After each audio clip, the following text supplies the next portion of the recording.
faire de l'évangélisation. On ne peut pas aller en mission avec l'orgueil. Celui qui nous envoie en mission, c'est Dieu. C'est d'abord la mission du Père, de Jésus-Christ. Donc la mission est d'abord christologique. Avant d'être la mission de l'Esprit, et ensuite ecclésiologique, c'est-à-dire de l'Église, une image qui nous façonne. Alors il faut se laisser façonner. La parole de Dieu nous dit, ce que nous allons prêcher vient de quoi? La parole vient de ce que nous allons entendre. Mais il faut des annonceurs. La foi naît de ce que l'on entend.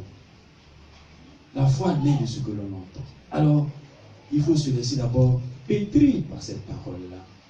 S'imprégner de cette parole, vivre de cette parole, et ensuite pouvoir l'annoncer. Autrement dit, la parole ne s'annonce pas seulement par la bouche. Victor Hugo dira, aimer, c'est agir. La foi sans les œuvres est une foi morte. Il faut d'abord se laisser imprégner. Et puis vivre de la foi. Quand on vit de la foi, mais on l'annonce pleinement. Ça ne sert à rien de dire vivez l'amour, puis toi tu es là, tu marches sur tout le monde. Prier, et puis toi tu ne pries jamais. Tu ne vas même pas à l'église. C'est un contre-témoignage. Alors, chers frères et sœurs, voilà ce que je voudrais qu'on retienne au niveau de la première lecture. Dieu, il est celui qui façonne l'argile que nous sommes. Laissons-nous façonner. Laissons-nous remodeler. Nous commençons une année. Il y a eu des temps de vacances où on s'est laissé un peu aller. Les Espagnols, ils ont un bon mot pour dire quelqu'un en train de grossir. Yo estoy echando carnes. Je jette de la chair, je grossis. Alors, vous voyez, les vacances, on s'est laissé jeter de la chair, on a grossi, on a eu des jours.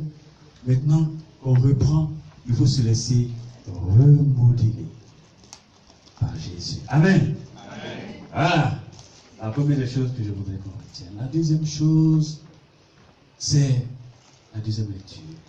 La première lettre aux Corinthiens.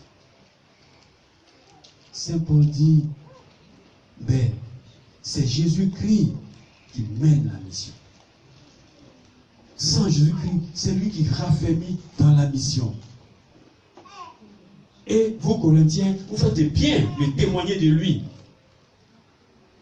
Je ne vois pas un chrétien qui va commencer une année ou bien quelque chose sans confier cela à Jésus-Christ.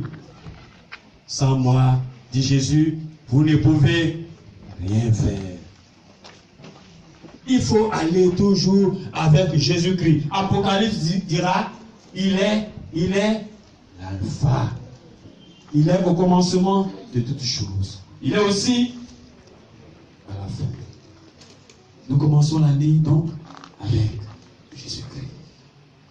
Et nous la terminons avec Jésus-Christ. Mais au milieu, on fait quoi? Mais au milieu, on marche avec Jésus-Christ. C'est lui qui raffermit dans la mission.